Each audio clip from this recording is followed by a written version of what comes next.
Verónica, lamentablemente tuvimos ahí un percance técnico, pero al parecer vamos a poder llevar a cabo la charla. Esperamos que se una más gente, pero por mientras, bueno, me presento, mi nombre es Paula, y yo voy a hacer un poco la moderación de esta charla.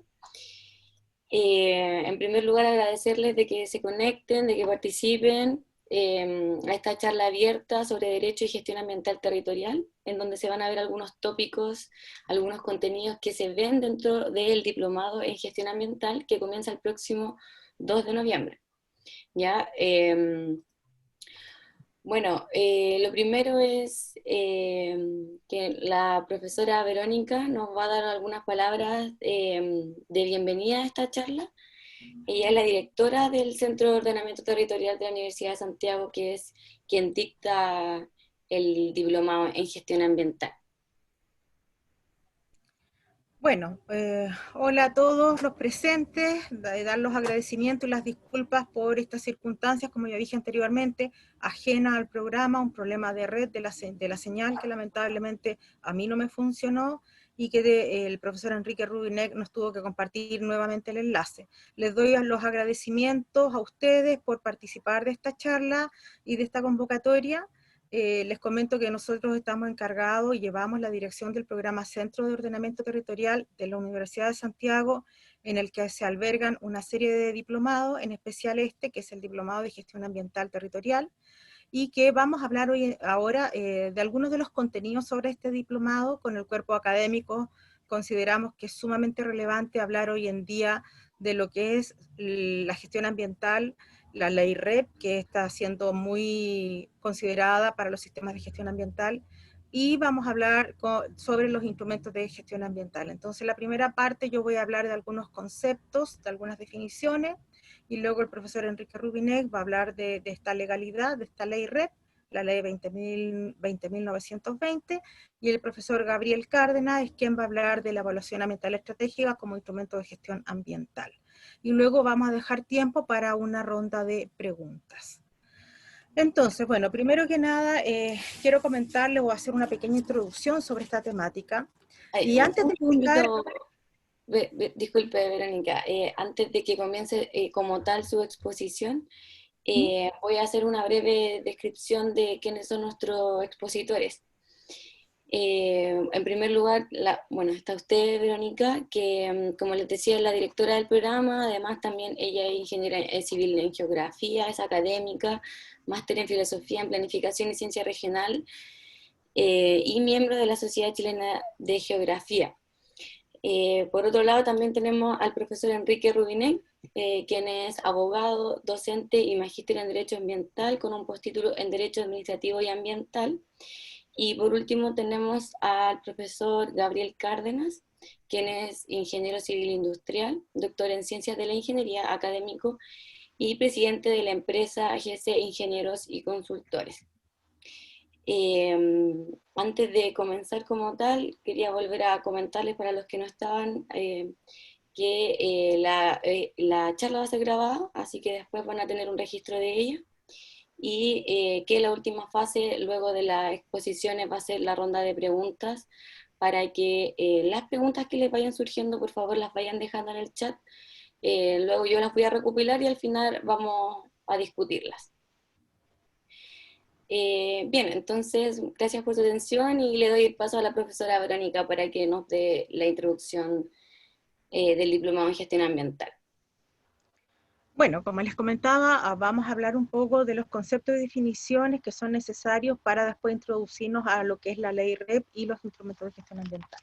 Entonces, primero que nada, antes de explicar el concepto de gestión ambiental, que lo voy a colocar acá, el concepto de gestión ambiental territorial hay que comprender primero las dinámicas ambientales, es decir, la configuración de los territorios, el rol activo que tiene la participación social, lo que corresponde a las dinámicas ecológicas, entre otros elementos, que lo que va a permitir, o es todo esto en su conjunto, va a permitir repensar la planificación y la gestión territorial desde los contextos actuales. Es decir, viene un cambio de paradigma en el sentido de que ya no vamos a hablar del tema ambiental desligado del sistema territorial. Entendemos que el sistema o el ámbito ambiental es parte de un sistema territorial. Entonces, es necesaria una formación en las temáticas ambientales que permita una construcción de estos nuevos saberes que van a generar alternativas estratégicas para de esta manera transitar a las nuevas transformaciones ambientales, pero con un enfoque, como lo decía, sistémico, es decir, donde consideremos el ámbito social, cultural, educativo, político y económico. Por lo tanto, vamos a hablar hoy en día del sistema de gestión ambiental territorial, ¿ya? Ahora, vamos a entender que la gestión forma parte en realidad de lo que es la estrategia formulada por los ideólogos del desarrollo, que está muy acuñado a los términos de la sostenibilidad y la sustentabilidad, ¿ya? Y bueno, han aquí aparecido varias definiciones con respecto a estos conceptos que vienen desde las disciplinas de las ciencias naturales, técnicas y sociales, pero que obviamente precisan, o el fin que ellas tienen es plantear la relación que existente entre lo socioeconómico, lo tecnológico, con las leyes de la naturaleza, obviamente desde una perspectiva mucho más sistémica, y de allí aparece lo que es la gestión ambiental en este contexto del desarrollo sostenible o sustentable. Bueno, aquí hay varias definiciones, ya yo he escogido algunas que se las quiero nombrar. Tenemos acá, por ejemplo, la del autor José Serrano Moreno, en que define que la gestión ambiental es toda intervención que busca la adecuación en las relaciones entre sociedad y su entorno natural, con independencia de los programas concretos que utilice para ello y por lo tanto con independencia de que los instrumentos gestores pertenezcan a la economía, a la política, a la ciencia, al derecho o a la administración ambiental. También dice que es sinónimo de intervención planificada del Estado, los empresarios, la sociedad civil, los gestores o ambientalistas y especialistas en aras de la resolución de un conflicto ambiental generado por el hombre y frente al cual se deben disponer una serie de actividades y recursos humanos, técnicos y financieros. Finalmente, podemos deducir que la gestión ambiental es concebida como un manejo participativo de las situaciones ambientales de una región por los diversos actores, mediante el uso y la aplicación de instrumentos jurídicos, de planeación, tecnológicos, económicos, financieros y administrativos, para obviamente lograr el funcionamiento adecuado de los ecosistemas y propender al mejoramiento de la calidad de vida de la población dentro de un marco de sostenibilidad. Entendiendo que la sostenibilidad o el desarrollo sostenible se define como la satisfacción de las necesidades de la generación presente, sin comprometer la capacidad de las generaciones futuras para satisfacer sus propias necesidades, según lo define la Comisión Mundial sobre el Medio Ambiente y el Desarrollo en su informe titulado Nuestro Futuro Común del año 1987. Por lo tanto, hay que entender que el principio o este principio rector para el desarrollo sostenible es tiene que tener una mirada a mediano, largo, a corto, mediano y largo plazo, ¿ya? Entonces también hay que considerar que la sostenibilidad debe tener un enfoque tanto en lo social, económico y ambiental. Me refiero con la sostenibilidad social basada en el mantenimiento de la cohesión social y de su habilidad para trabajar en la persecución de objetivos comunes. En cuanto a la sostenibilidad económica, se da en relación a la actividad que se mueve hacia la sostenibilidad ambiental, social y que es financieramente posible y viable y que a la vez es rentable. Y la sostenibilidad ambiental, que tiene que ver con la compatibilidad entre las actividades, considerando la preservación de la biodiversidad y de los ecosistemas, evitando la degradación de las funciones fuente y sumidero. Ahora, el término de gestión ambiental territorial, hay dos puntos que deberíamos considerar que tiene que ver la conceptualización del enfoque administrativo en conjunto con la construcción y adecuada utilización de los instrumentos y medios para conocer, evaluar y predecir la condición y dinámica de los procesos ambientales territoriales. Entonces podríamos decir que con respecto al primer punto, a la conceptualización del enfoque administrativo, está referido a la construcción de conceptos y criterios para orientar el manejo y la administración de los recursos y medios institucionales con el fin de lograr un mejor ambiente en la entidad territorial, ya sea esta en escala nacional, regional o local.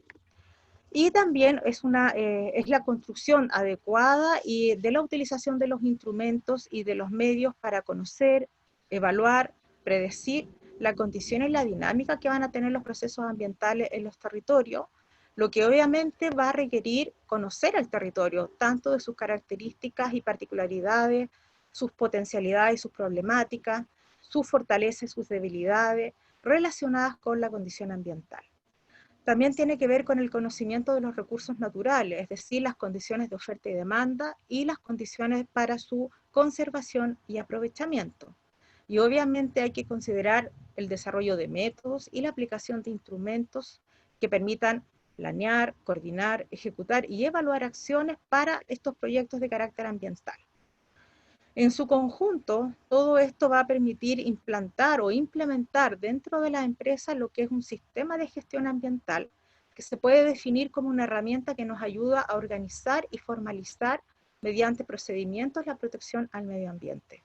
O sea, la idea de implementar un sistema de gestión ambiental en una empresa es ayudar a las organizaciones a identificar, priorizar y gestionar los riesgos ambientales como parte de sus prácticas de negocios habituales, ¿ya?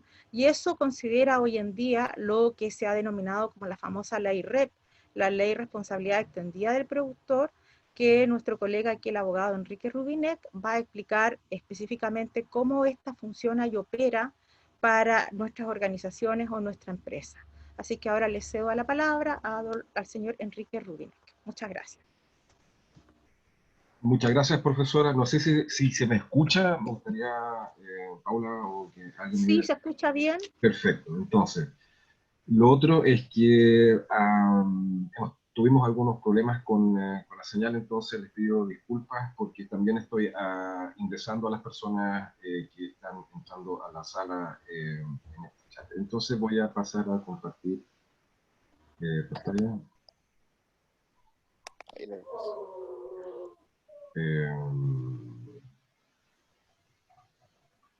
Aquí. No sé si se ve la pantalla, ¿no? Sí, hay que ampliarla, sí. En eso estoy. Ahí. Es que estoy ampliando, estoy también ingresando personas. Eso les pido disculpas a las personas. ¿Todavía Entonces, está ingresando sí, gente? está ahí entrando gente, entonces estoy como con tres cosas a la vez. Bien, como dijo recién la profesora, bueno, muchas gracias profesora por la invitación nuevamente a esta charla.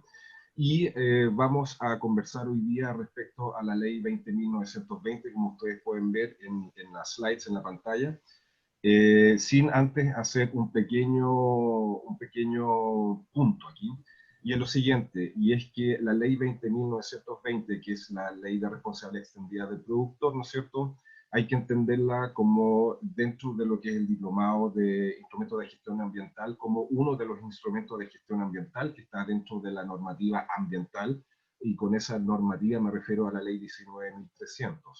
Esta ley 20.920 reformó o introdujo algún tipo de modificación, en particular en el título segundo de esa ley 19.300, que de hecho es la ley general de base del medio ambiente. En particular crea los artículos 48, 49 y 50. Esta ley, ¿no es cierto? Y por otra parte hay que entender también de que esta norma, la 20.920, no es una norma que hable sola, es uno de varios cuerpos normativos que dicen relación con materia ambiental. Entonces tenemos una ley, que es la ley 19.300 sobre bases generales del medio ambiente, tenemos una reforma que es la que viene a reformar la institucionalidad ambiental, que esa es la ley 20.417, que es la que crea el Ministerio, el Servicio de Evaluación Ambiental, y la Superintendencia del Medio Ambiente. Tenemos otros cuerpos normativos como el Decreto 40, Decreto Supremo 40, que es el reglamento del sistema de evaluación ambiental, el Decreto 32, todos estos son decretos supremos del Ministerio de Medio Ambiente, ¿no es cierto? El 32, que es de la evaluación ambiental estratégica, que también es un instrumento como gestión ambiental. En particular, la ley 20.920, como lo estoy diciendo, es una normativa que dice relación con instrumentos de gestión ambiental, pero en particular la ley de responsabilidad extendida del productor dice relación con residuos. Entonces, les pido disculpas, pero estoy ingresando gente en estos momentos también. Entonces, ¿De qué trata la ley 20.920? Como lo ven ustedes en las slides, es la ley marco para la gestión de residuos y de responsabilidad extendida del productor y fomento al reciclaje. Y acá es un desafío tanto para empresas, entiéndase empresas productores, como también para nosotros, los ciudadanos, porque vamos a hablar de reciclaje con esta normativa. Entonces, de acuerdo a los datos que tiene el Ministerio del Medio Ambiente, que arroja el medio ambiente, en Chile aproximadamente se genera 1,1 kilo de basura en términos generales, residuo, basura, ¿no es cierto?, por habitante, y de eso se recicla al menos solamente el 10%. Y con la nueva ley REP y con toda esta normativa nueva, lo que se pretende es que se recicle a lo menos el 30% de esos residuos. Ahí ustedes lo tienen de cuando es esta norma, ahí lo tienen el 1 de junio del 2016, a través, ¿no es cierto?, de esta ley 20.920, se crea entonces dentro de lo que es la normativa ambiental, esta ley de responsabilidad extendida del productor. ¿Cuáles son los tópicos? ¿Cuál es lo importante que hay que entender de esta normativa? Es que los fundamentos que tiene, o la lógica, es que, como ustedes lo ven, es disminuir la generación de residuos, es, por otra parte, fomentar la reutilización, reciclaje y valorización de residuos. Ya no se habla de basura, se habla de residuos, y por otra parte también es que los productores implementen un sistema de recuperación de estos residuos. Dentro de esta norma se definió, lo vamos a ver unos minutos más, 6 productos prioritarios con los cuales comenzar este caminar respecto a esta normativa de reciclaje en términos generales. ¿Y qué es la ley REP entonces? Como lo dije desde un principio, es una norma, pero que se marca dentro de varios de los instrumentos de gestión ambiental. Tenemos participación ciudadana, tenemos, por ejemplo, las normas de emisión, tenemos el sistema propiamente tal, ¿no es cierto?, el CIA, el Sistema de Evaluación de Impacto Ambiental, y dentro de esto, la evaluación ambiental estratégica, y tenemos en definitiva esta normativa que habla de, como lo vemos acá, gestión de residuos. Es un instrumento claramente de gestión ambiental. ¿Y qué tiene dentro de esta normativa? Pues bien, obliga a los productores a organizarse y financiar, ojo con eso, financiar la gestión de residuos derivados de los productos que ellos, los productores, colocan en el mercado. A través, o cuál es el instrumento institucional por el cual pasa esta materia, es a través del Ministerio del Medio Ambiente, que va a decretar en definitiva metas de recolección y de valorización de productos. ¿Cómo lo hace? A través de un sistema, digamos, como jurídicamente lo hace, a través de la dictación de decretos supremos, ¿cierto? Que son los reglamentos, pero son decretos supremos que vienen del Ministerio del Medio Ambiente. Por otra parte, los productores se van a tener que organizar y financiar para el cumplimiento de estas metas a través de una figura que es los sistemas de gestión, ¿no es cierto?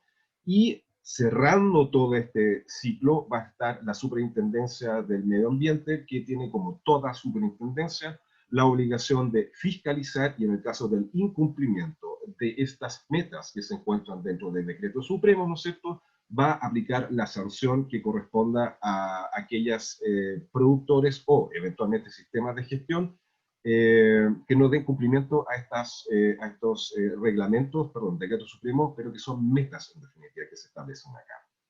¿Perdón? ¿Qué cambios trae la ley REP dentro del marco normativo ambiental? En primer lugar, reconoce la legislación sanitaria existente en materia de gestión de residuos. El tema sanitario es muy fuerte dentro de la norma o de la ley REP. Se establecen nuevas competencias al Ministerio, al Ministerio se entiende que el Ministerio de Medio Ambiente, para la gestión de residuos. De hecho, una de las reparticiones dentro del Ministerio cambió de nombre. Ya no es de residuos, tiene el nombre algo así como de reciclaje dentro del ministerio, y se crea la responsabilidad extendida del productor, y esa responsabilidad extendida del productor, entiéndase, dentro del marco normativo jurídico, está dentro de esta ley 20.920. Habíamos comentado de que la ley establece 6 productos prioritarios. Esos 6 productos prioritarios ustedes lo ven en esta lámina. ¿Cuáles son?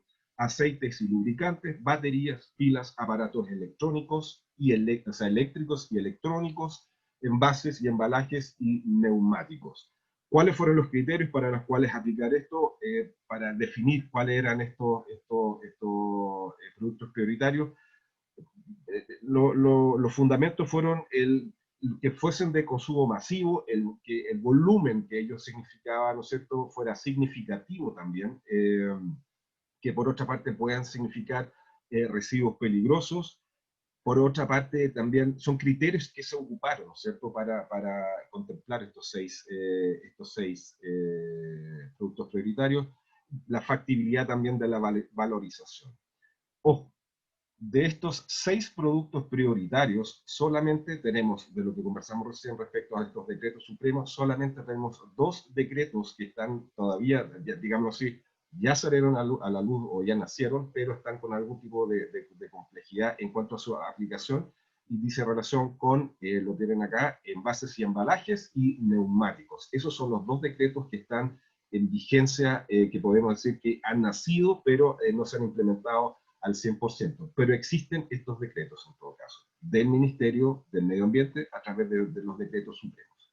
Existiría o existe un séptimo producto prioritario, pero que no está afecto a estas metas, pero sí la obligación de informar. ¿Y qué es lo que tiene que informar? Las toneladas, ¿no es cierto? Y cuál van a ser la acción de recuperación respecto a esto, y cuál es ese séptimo producto. Es, bueno, diarios, revistas y periódicos. Son esos los documentos, o sea, los productos prioritarios que estaría sin necesidad u obligación de informar, pero sí estaría contemplado dentro de esta normativa. Bien. ¿Dónde se aplica este tipo de normativa? Obviamente en los países desarrollados, ¿cierto?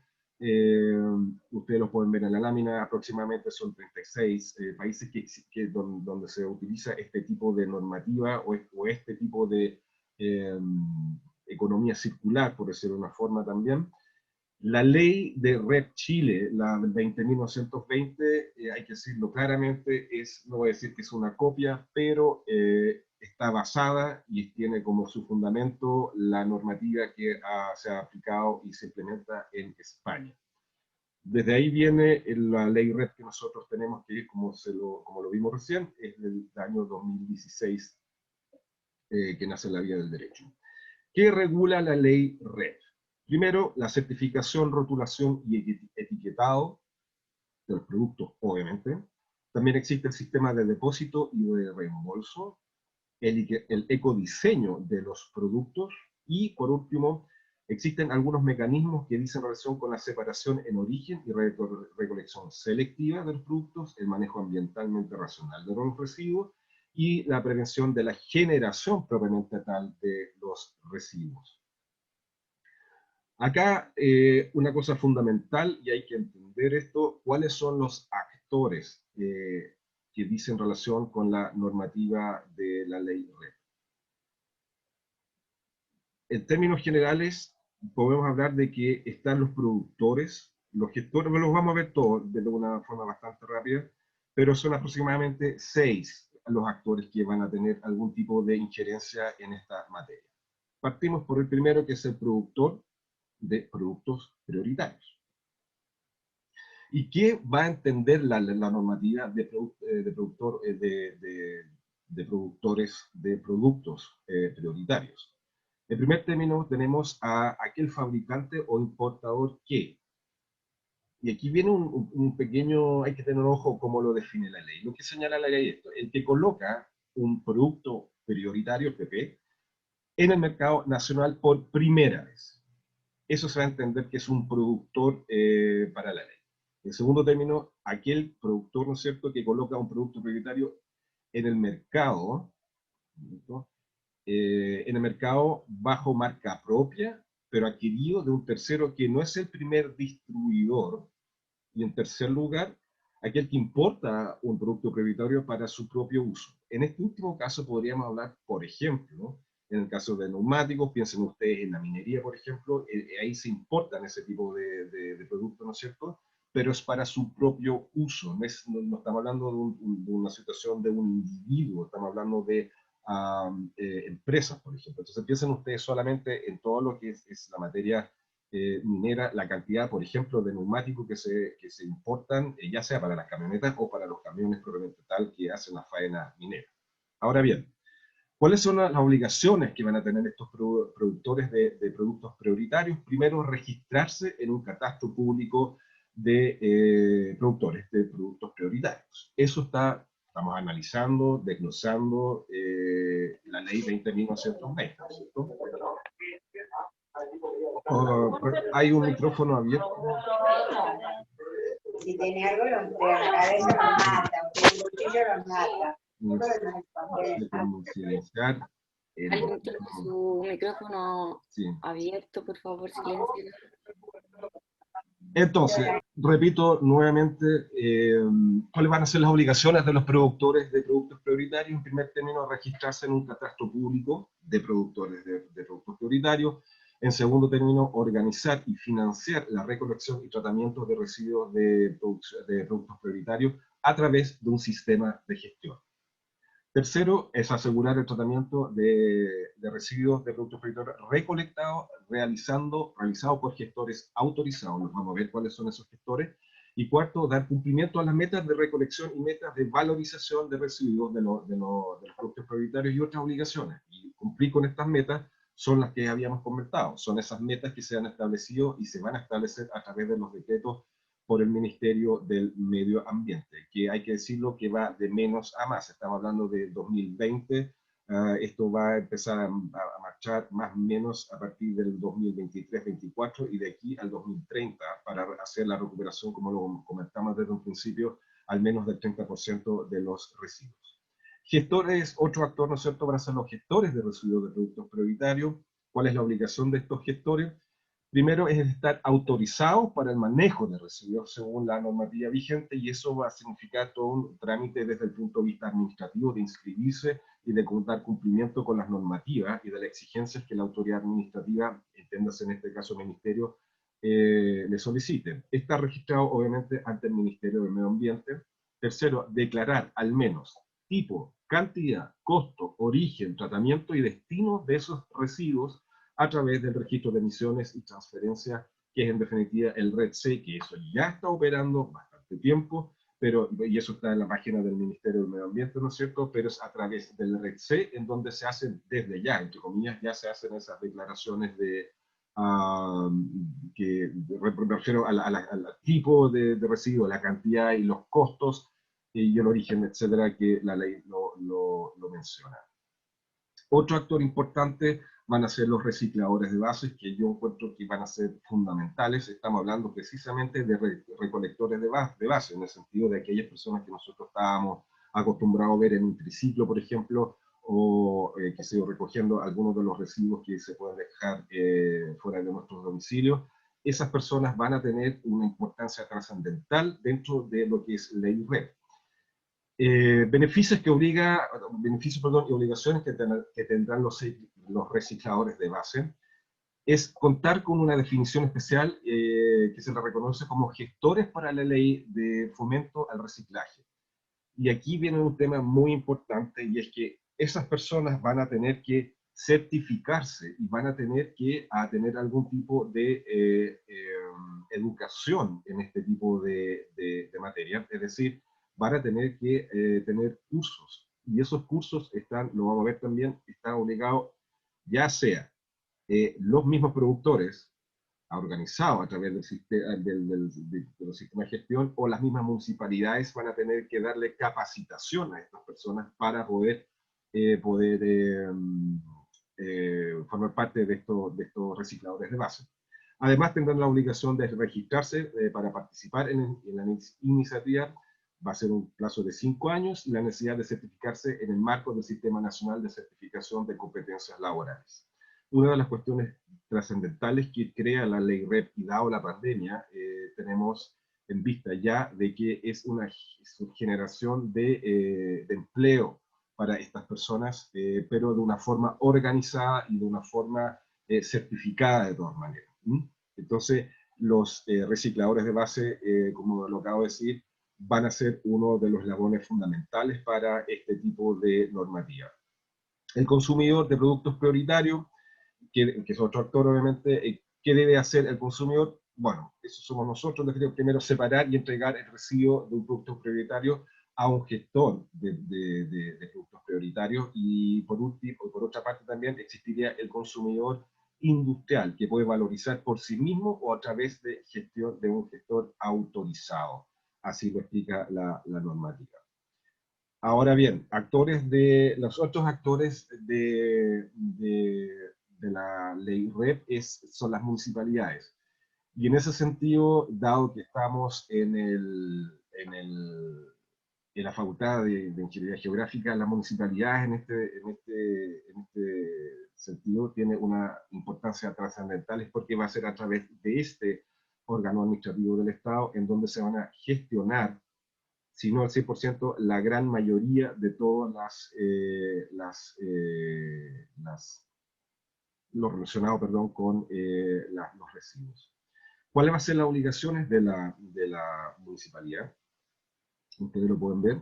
Deberán incorporar en sus ordenanzas municipales la obligación de separar los residuos en origen, cuando así lo determinen los decretos supremos. Y eso, como ustedes lo pueden ver, es una reforma a lo que dice relación con la ley de municipalidades. Como lo dije de un principio, la ley 20.1920, la que estamos analizando, no es una ley que esté hablando sola, es que se encuentra dentro del ordenamiento jurídico, modifica en varios cuerpos legales, y dentro de esto modifica lo que es la ley ley orgánica de municipalidades, así como otros cuerpos normativos también. ¿Qué otra cosa tiene que hacer la municipalidad? Promover, ¿no es cierto?, la educación ambiental sobre la prevención y valorización de, obviamente, los residuos, y podrán también diseñar e implementar estrategias de comunicación y de sensibilidad. Por otra parte, podrán celebrar convenios con sistemas de gestión y convenios con recicladores de base, que son los que acabamos de ver. Podrán diseñar e implementar medidas de prevención.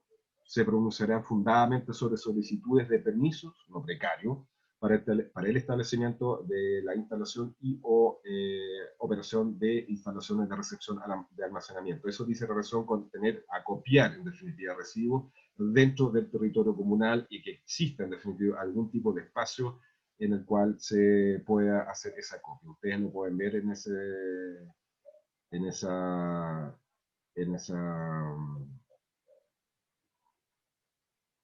ya. Están los sistemas de gestión. Cada productor puede cumplir sus obligaciones a través de un sistema individual o colectivo. El colectivo es el que interesa en este sentido, porque tiene restricciones para evitar distorsión del mercado. En ese sentido dice relación con que no se produzca algún tipo de forma monopólica. Las restricciones del sistema estaría dado por la creación de personas jurídicas que son sin fines de lucro. Esos estatutos deben garantizar la libertad de incorporación y de equidad en la participación de los productores asociados. Existe un informe del Tribunal de Defensa Libre de Competencia. En este sentido, lo que hay que entender de que lo importante es que no se produzca una figura monopólica respecto de estos sistemas de gestión.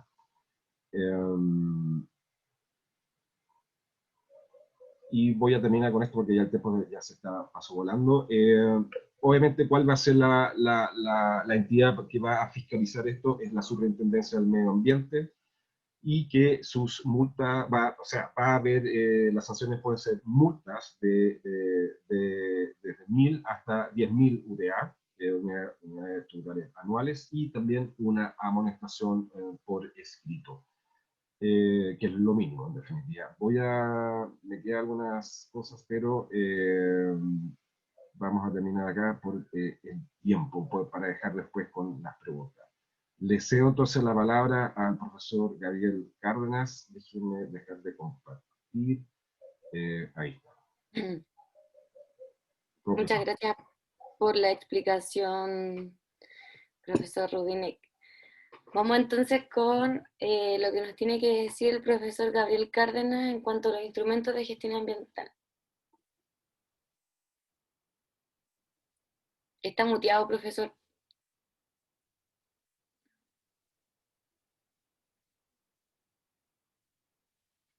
Profesor, no se escucha, tiene que sacarle el mute.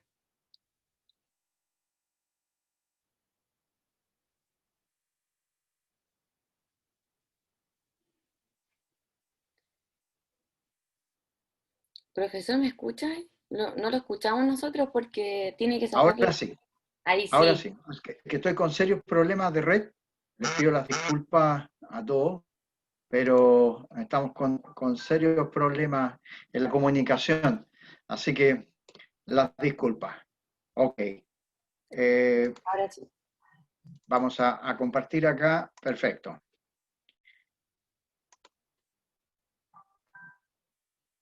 Bueno, muy buenas tardes. A mí me ha correspondido el conversar respecto de los instrumentos de gestión ambiental que dice relación este diplomado. Entonces, los instrumentos de gestión ambiental, en definitiva, son instrumentos de herramientas de política pública. Bajo ese parámetro, estos instrumentos, mediante regulaciones, incentivos o mecanismos que motivan las acciones o la conducta de los agentes que participan. Y esto permite, entonces, contribuir a la protección del medio ambiente, que es el objetivo final, así como también prevenir, atenuar o mejorar, en definitiva, los problemas ambientales. Los instrumentos de gestión ambiental contemplados en la Ley 19.300 son, por ejemplo, la educación, la investigación, el sistema de evaluación de impacto ambiental, las normas de calidad ambiental, la prevención de la naturaleza y conservación del patrimonio ambiental y de emisión, los planes de manejo, la prevención de descontaminación y, por sobre todas las cosas, la participación ciudadana.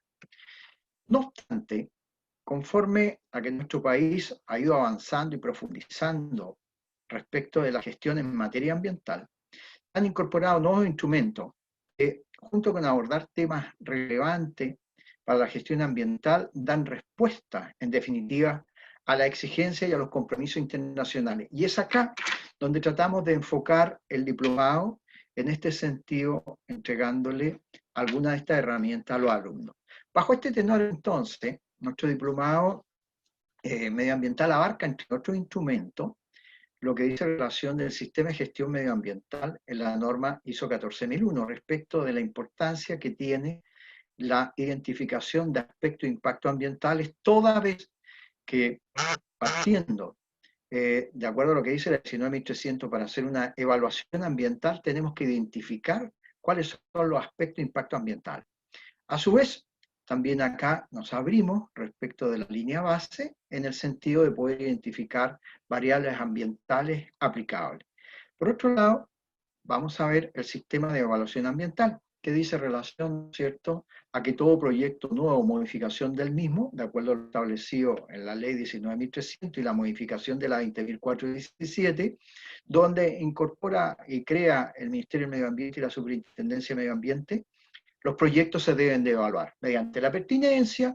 Posteriormente es el sistema quien define, en relación a los antecedentes que se entregan, si corresponde a una declaración o a un estudio de impacto ambiental.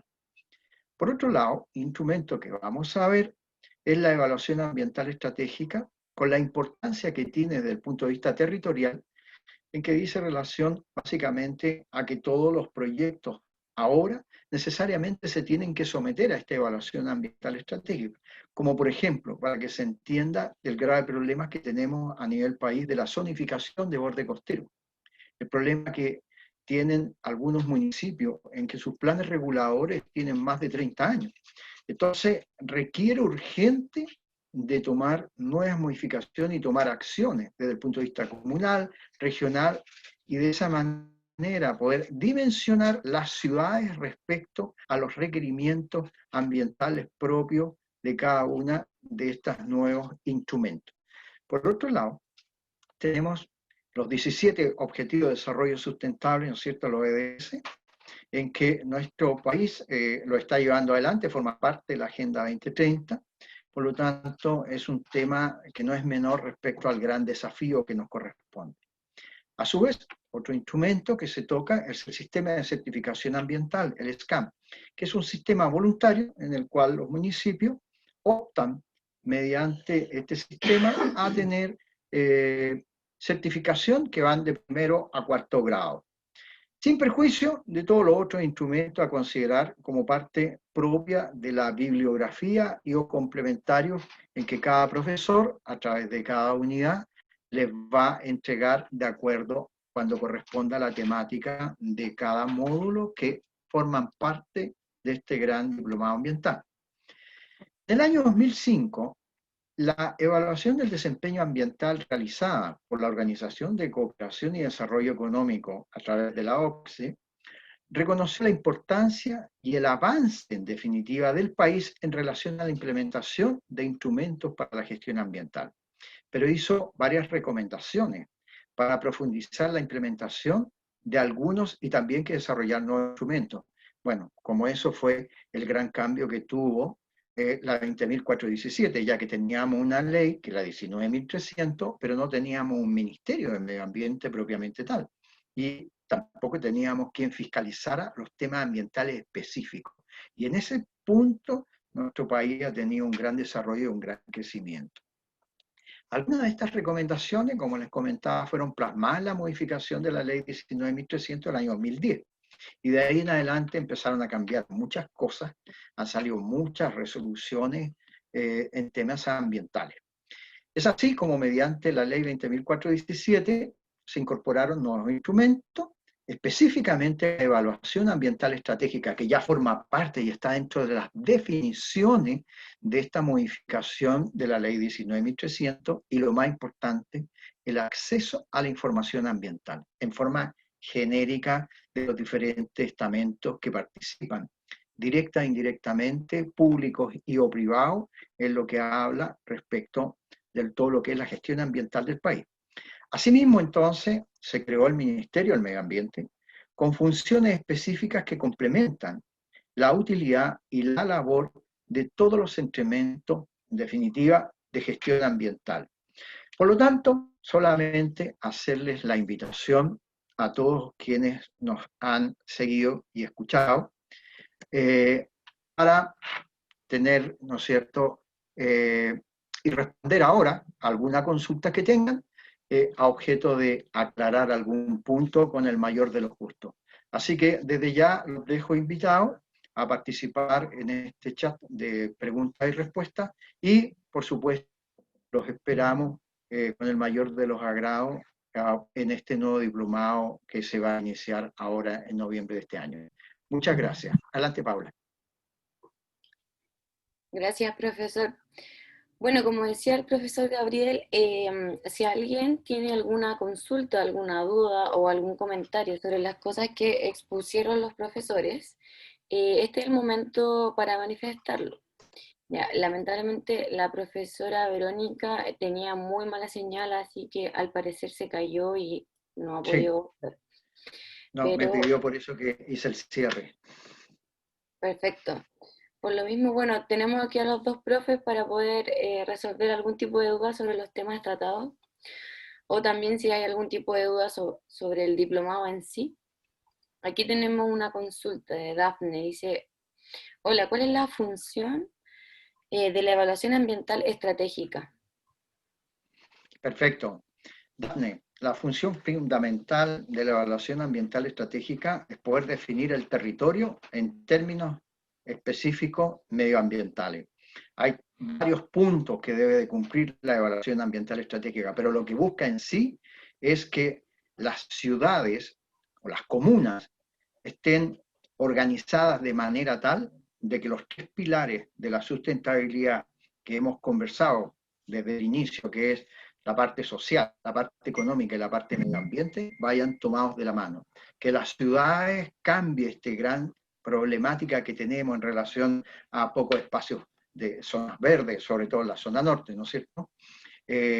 La problemática respecto de los lugares donde se va a desarrollar, cómo va a ser el desarrollo completo comunal, cómo se va, en definitiva, a materializar zonificaciones del borde costero respecto, básicamente, a lograr que sea un tanto armónico respecto de las personas. Es un instrumento fundamental en estos momentos que todas las regiones de nuestro país se encuentran trabajando de una u otra manera, de manera directa e indirecta, a través de sus programas propios de desarrollos comunales. Perfecto, muchas gracias por la respuesta. Estaba justamente respondiendo, Karen preguntaba cuáles eran los nombres de los profesionales que están haciendo las presentaciones. Les mencionaba que es Verónica Yáñez, Enrique Rubinek y Gabriel Cárdenas. Roberto pregunta, ¿qué rol juega en esta estructura de gestión ambiental estatal los tribunales ambientales? Bien, supongo que como abogado me toca a mí esa pregunta, obviamente. A ver, primero que todo, mi presentación la tuve que hacer muy rápido, como yo les dije. De hecho, todavía estoy ingresando a gente, entonces estoy haciendo como 3 cosas a la vez. Tribunales ambientales están dentro de la institucionalidad ambiental, ¿no es cierto? Como dijo el profesor don Gabriel Cárdenas, están tratados en la ley 20.600, y el rol que tienen los tribunales ambientales, o sea, son varios de hecho, pero respecto a la pregunta era a los de gestión ambiental, ¿eso era la pregunta en particular? José, ¿me puedes repetir la pregunta, por favor?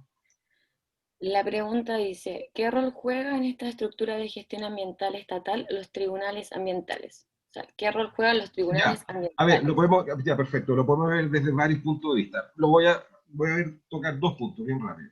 Uno es que el Tribunal Ambiental es la contraparte a la Superintendencia de Medio Ambiente. Es decir, la Superintendencia del Medio Ambiente, ¿no es cierto?, como lo dije también, todas las superintendencias fiscalizan y aplican sanciones. De esas multas o sanciones se puede, primero, desde los puntos de vista normativos, se puede generar un procedimiento administrativo interno, con ciertos recursos de reclamación, etcétera, pero de esas sanciones también se puede, entre comillas, no es la forma, pero apelar o dirigirse al tribunal ambiental para dejar sin efecto esa sanción, por llamarlo de una forma que puede aplicar la superintendencia. Porque entiéndase de que si no hubiese un contrapeso, el Estado, digamos así, o la administración del Estado sería juez y parte, es decir, ante quién yo reclamo de una resolución del Estado para poder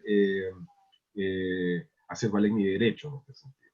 Y por otra parte, otra de las funciones que tiene el Tribunal Ambiental, que dicho sea de paso, son 3 tribunales a nivel nacional. Tenemos el de Antofagasta, el de Santiago y el de Valdivia. Están repartidos por macrozonas en Chile, son solamente 3. Es, por ejemplo, con el tema que estamos viendo de instrumentos de gestión ambiental, como son decretos supremos, se puede, ahí volvió la profesora Verónica, se puede incoar ante el Tribunal Ambiental algún tipo de reclamación del contenido de esas normativas, de esos decretos supremos que pueden afectar algún tipo de derecho de algún tipo de titular, por ejemplo. Eso serían, a grosso modo, lo que tienen que ver los tribunales ambientales. Como les dije, eso está regulado en la ley 20.600, que es otra de las reformas, no otras, es parte de la nueva institucionalidad que ya tiene una década en Chile. Esos son los tribunales ambientales. Ya, muchas gracias. También preguntaban cuál era el valor del diplomado. Lo dejé por escrito en el chat, pero este tiene un valor de 1.500.000 pesos, ya, más la matrícula de 63.000 pesos. También dejé estipulado ahí que hay un 10% de descuento para ex estudiantes de la USACH y para funcionarios municipales. Bien, aquí también una persona pregunta como algo como sobre conceptos, si se dice medioambiental o se dice ambiental solamente, o si se dice sustentable o sostenible. Pregunta por sinónimos, gracias. Ok, yo te voy a contestar eso. Sustentable y sostenible son cosas distintas. Para que se entienda de la más simple manera, cuando hablamos de sostenible, hablamos de que la empresa sea viable económicamente, pero no necesariamente sustentable. Entonces, cuando hablamos de sustentabilidad, hablamos de estos 3 pilares, que sea económicamente sustentable, socialmente sustentable y medioambientalmente sustentable. O sea que su misión vaya en respeto absoluto de las normas establecidas en el medio ambiente y que haga alguna acción, economía circular, disminución de los bonos de carbono, de su huella de carbono, etcétera, entre otras. Por lo tanto, ahí básicamente está la gran diferencia tomada muy simple desde el punto de vista medioambiental, ¿vale? Y la primera pregunta, si me puede ayudar, Paula, la primera parte. Ahora sí, decía que cuál era la diferencia entre lo medioambiental y lo ambiental, o si significan lo mismo. Perfecto. Lo que pasa es que para terminología de como nosotros la hemos implementado, ¿te fijas? En la Ley General de Bases del Medio Ambiente, donde nace esto, habla de medio ambiente, pero es un tema de semántica. Cuando hablamos de medio ambiente, dice relación de todo lo que está ahí presente, para que se entienda la biodiversidad completa, genérica, tomando como base los seres humanos. Y cuando hablamos del ambiente, lo llevamos más específicamente agua, aire, suelo, te fijas que son los 3 puntos. Entonces, básicamente un tema ahí, pero en muchas cosas prácticamente lo mismo con pequeños detalles como el que acabo de mencionar, o sea, uno desde el punto de vista legal y el otro de un punto de vista más, podríamos decirlo, de clasificación respecto de una actividad en que uno habla de actividades que sean ambientalmente de tal cosa, ambientalmente sustentable. Te fijas en que es un tema, como digo, semántico, más que nada, pero básicamente eso es, ¿ya? Ya, perfecto. Otra pregunta, dice, respecto a las nuevas funciones de los municipios en torno a la ley REP, ¿para su aplicación ha sido acompañado de inyección de recursos? Pregunta Maciel. ¿Y qué? Sí, sí, lo que estaba pensando, sí, a ver, en la ley REP, en la normativa, de hecho, sí, se señala de que, por ejemplo, en el caso del municipio, existe un fondo para el reciclaje. ¿M? Entonces, de que debería existir una inyección de recursos, efectivamente, por decirlo de una forma, por un mandato legal, debería existir como digo, un fondo de recursos. Ahora bien, lo que pasa es que acá hay que entender de que son los productores o los actores que acabo de comentar, son los que deben generar. No es el Estado per se el que tiene que ingresar, con ingresar me refiero a poner dinero a este tipo de normativa, y es el resorte del productor o de los productores asociarse y, como lo vimos, financiar ellos, ¿no es cierto?, a través de estos sistemas de gestión, que va a ser en definitiva el interlocutor hacia el Ministerio de Medio Ambiente, le informa al Ministerio de Medio Ambiente y el Ministerio de Medio Ambiente le informa a la superintendencia. Y bueno, ahí verá la superintendencia si se cumplen o no con las metas que se han dispuesto por parte del Ministerio. Pero como tal, es de resorte, como le digo, de la parte privada, privado-público, porque recordemos que están las municipalidades también. Y las municipalidades en este tema tienen una importancia trascendental en materia de ley. Bueno, y de hecho, hace unas semanas atrás participé en una de las reuniones en donde justamente varios alcaldes estaban tratando de ver cómo poder conversar con la parte privada y ellos también, porque los que hacen este trabajo de recolección en el DAI, digamos así, son las municipalidades, efectivamente. Son ellos los que están... Para complementar lo que dice el profesor Enrique, básicamente es que, bueno, acá en Santiago, que es el caso de la región metropolitana, hablemos, la Asociación de Municipalidades lo que busca en definitiva es que, tal cual como lo explicaba el profesor, es que ellos hagan reciclaje. Y si el municipio hace reciclaje con estos recolectores base, va a obtener recursos porque son del municipio en el fondo, el vidrio, el cartón, para todos los efectos, pero que vaya a haber en un principio una inyección directa respecto a esto, no, porque como explicaba el profesor, esto es el principal actor aquí es el productor y o importador, que está dentro de estos 6 primeros artículos que se tienen que incorporar en cuanto ya los decretos estén bastante más claros y entren en operación. Así es. Paula. Ok, muchas gracias por la respuesta. Vamos con otra pregunta. Macarena dice que si el curso está ligado a lo estipulado por el SEA. Sí, disculpa, yo vi esa pregunta, si fue la persona, no hay ningún problema que conversen, no entendí la pregunta. ¿Qué es lo que está estipulado por el SEA?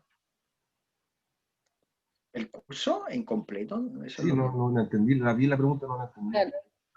A ver, yo lo que puedo explicar es que el sistema de evaluación ambiental es una parte que corresponde al Ministerio del Medio Ambiente. Dentro de todas las cosas que vamos a ver nosotros, hay un instrumento que es específicamente el sistema de evaluación ambiental, donde de alguna manera enseñamos o decimos cómo funciona y cómo se desarrolla este sistema.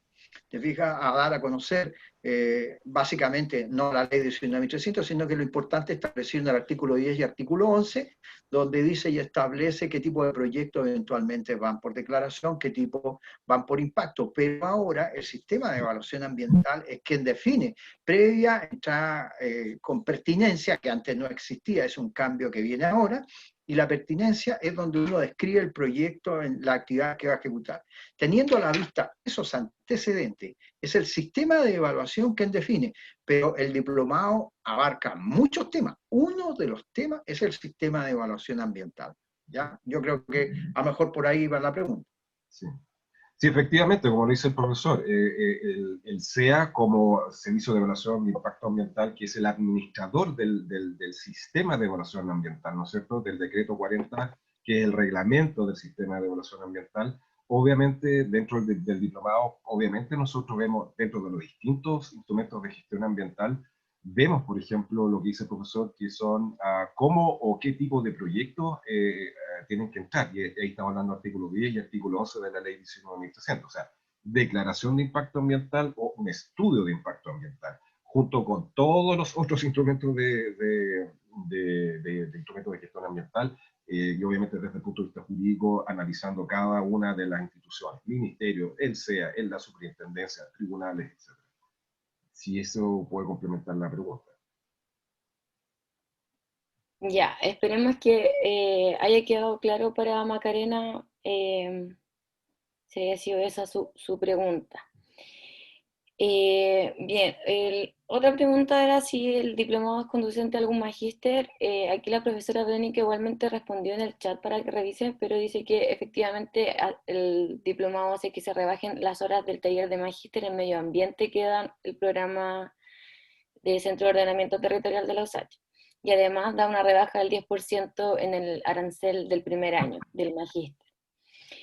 Bien, otra pregunta dice, considerando que Chile es un país extremadamente centralizado en las grandes urbes, ¿de qué modo se abordará el problema que existe en aquellos sectores donde la explotación y el mal manejo de los recursos naturales conduce a la destrucción de estos y además que no existen suficientes fiscalizadores para abarcar todo el país? Perfecto. Eso obedece a lo que estábamos conversando fundamentalmente de la evaluación ambiental estratégica. Eso es lo que busca. Lo que busca ahora es que cada región, cada comuna, necesariamente dentro de lo que es el territorio, la territorialidad que tiene, es un instrumento bastante fuerte que busca el desarrollo armonioso, por así llamarlo, volviendo de nuevo a los 3 pilares fundamentales: sociedad, económico y medioambiental, que esto esté en línea. Por lo tanto, bajo ese parámetro es donde es un gran paso desde el punto de vista medioambiental a la descentralización respecto a las tomas de decisiones, porque esto es obligado de cada gobierno regional. Cada gobierno regional, a través, ¿no es cierto?, de sus mecanismos que están dispuestos, él es donde tiene que trabajar específicamente qué es lo que van a hacer con el territorio. Y esto mucho énfasis en lo que es la evaluación del borde costero, ya que nuestros bordes costeros, todas las ciudades, se han ido a través del tiempo saturando. Por lo tanto, hay que definir qué es lo que se hace. Ejemplo para que se entienda. La zona de Antofagasta definió específicamente la zonificación, que es lo que es industrial no peligroso, lo que corresponde a habitacional, y todo lo que era industria peligrosa bajo el parámetro establecido tuvo que trasladarse a la gran zona que se denomina La Negra, que es la parte superior donde está la Ruta 5 Sur, pero tuvieron que salir de Antofagasta. Entonces, ahí tenemos un ejemplo respecto de la zonificación. Otro ejemplo, para que se entienda respecto a lo que tú dices, es lo que pasó en Iquique, donde se dieron cuenta que un plan de regulador de 30 años, y ese plan se tiene que cambiar. Entonces hubo que hacer una zonificación, qué es lo que es AAA de agricultura, qué es lo que corresponde a industria, qué corresponde a habitación. Básicamente, ese es el gran instrumento, evaluación ambiental estratégica, que es un gran tema que tocamos en este diplomado que dice relación del ordenamiento territorial. Perfecto. Bien, en función del tiempo vamos a ir ya terminando algunas preguntas. Voy a tomar una última, dos o tres. Acá tengo una de Gino Olivares. Dice, ¿cómo se ha abordado en el diplomado la temática de riesgo natural, en específico su relación entre la normativa actual, entre ellos IPT, y la evaluación ambiental de proyectos? Bueno, ahí lo que se hace y lo que hay de acuerdo a los instrumentos de gestión ambiental que estamos y que vamos a analizar. Todo lo que dice relación del riesgo natural y todo, vuelvo de nuevo, viene específicamente a tener en cuenta, te fijas, dentro de los factores de las variables ambientales.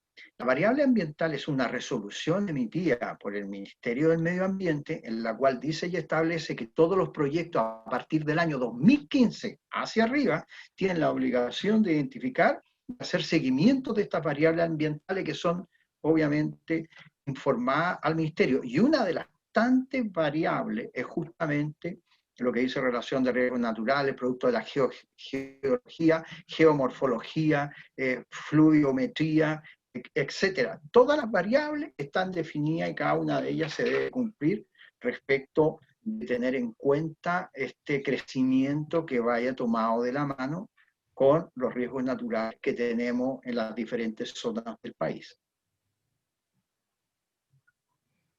Ok, aquí tenemos una pregunta direccionada a usted, profesor Gabriel. Dice, profesor Cárdenas, según lo que mencionó sobre las diferencias entre sustentabilidad y sostenibilidad, ¿por qué los ODS de la Agenda 2030 y más ligado a lo territorial hablan de la sostenibilidad y no de la sustentabilidad? Y en ellos se abarcan las distintas dimensiones temáticas, social, cultural, medioambiental, económico. Porque, como dije en un principio, tenemos un tema de léxicos que han habido en la academia y en muchas partes. Pero una de las cosas que tratamos, al menos, de explicarle a nuestros estudiantes que van a tener como misión el día de mañana trabajar con estos instrumentos, es que es distinto hablar de sostenibilidad que de sustentabilidad. Y eso, hoy por hoy, bueno, con toda la tecnología que hay, cosa que lo ubiquen nomás en el Wikipedia y ahí les va a dar una diferencia bastante grande entre uno y otro. Ahora, que se esté tomando, ¿te fijas? Porque cuando se establecieron, que están establecidos estos 17 objetivos que hablaba de los objetivos de desarrollo sustentable, uno de los tantos, hay dos por ahí, que hablan justamente respecto de estos pilares. Pero hay que tener presente específicamente lo que les comentaba. Uno, lo que busca, ¿no es cierto?, es que lo que estemos haciendo le aseguremos, en definitiva, a nuestras generaciones futuras que van a poder hacer algo en nuestro planeta. Esa es la idea. Y esa es la base de todo lo que hoy por hoy se está conversando a nivel mundial en medio ambiente. Y bajo esa palabra es que hablamos de la sostenibilidad. En cambio, la sustentabilidad es lo que dice relación del punto de vista empresarial, que tiene que trabajar, pero que conjuntamente con la empresa obtener rentabilidades con lo que hace, estos tienen que ir en directa relación a los cumplimientos medioambientales. Y ahí es donde varias veces tenemos inconvenientes, sobre todo en la evaluación de proyectos, porque una fundamental herramienta cuando se inicia la evaluación de proyectos ahora es verificar si medioambientalmente es factible o no ejecutarlo. Eso es lo primero en estos momentos en un estudio de un anteproyecto. Porque si no te queda claro y hay demasiados problemas ambientales, entiéndase desde el punto de vista genérico, porque es sociocultural, político, geopolítico, etcétera. Son muchas las variables que hay que tener presente, que antiguamente no se tenían. Antiguamente prevaleció durante muchos años en nuestro país la parte económica por sobre la parte medioambiental.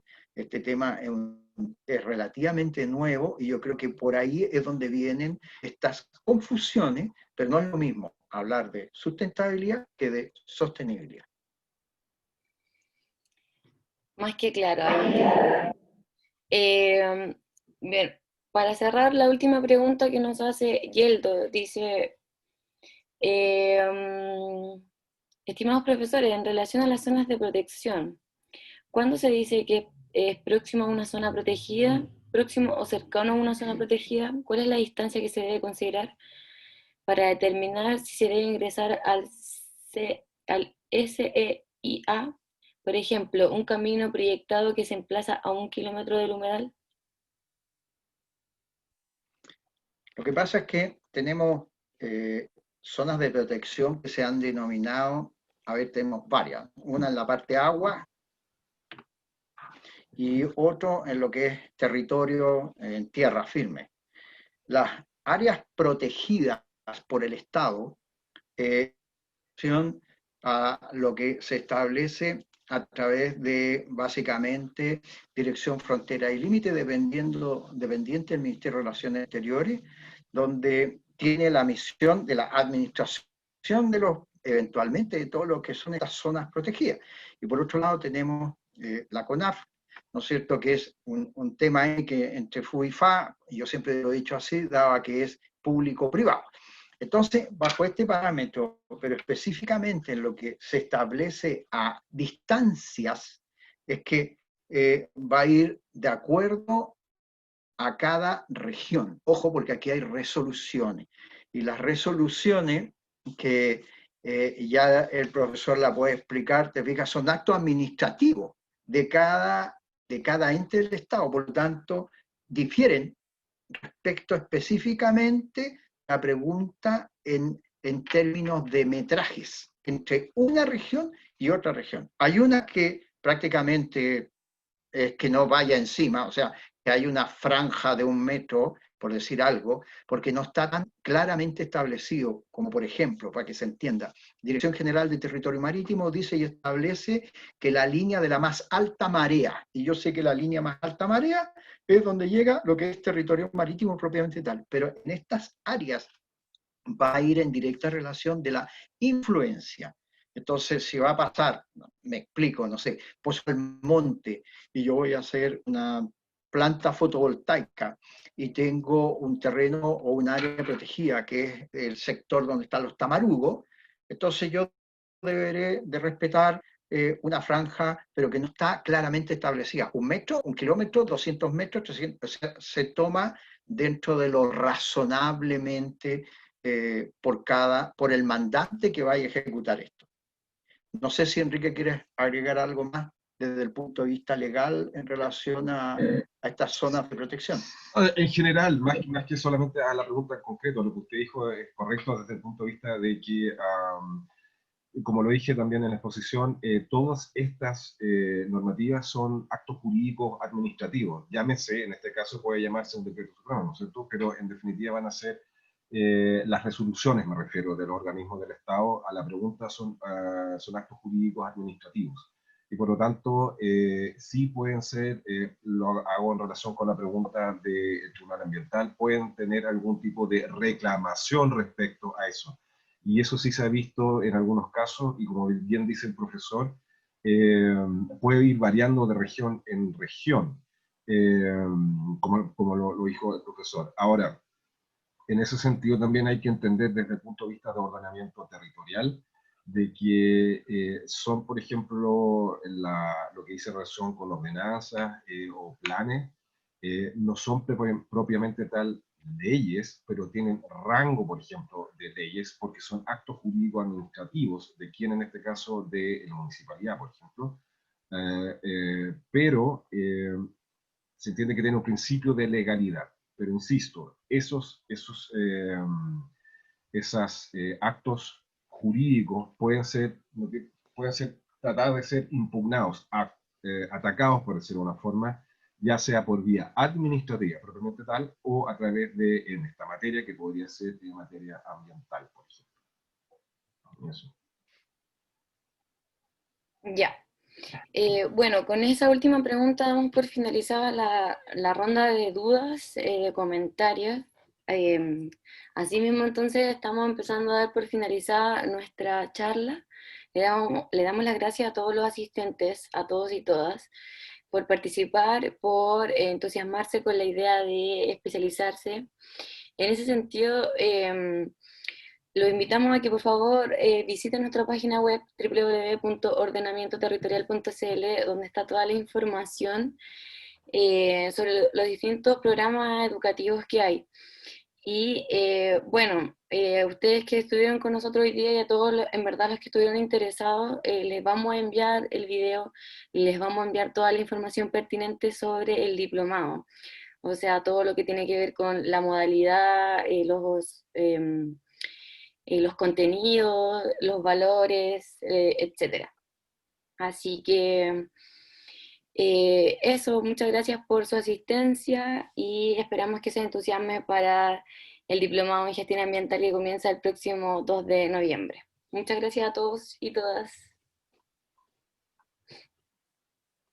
Muchas gracias y disculpen el problema con el enlace que tuvimos. Sí, a pesar de Gracias. eso, Muchas gracias Gracias a por todos. la realizarlo. paciencia.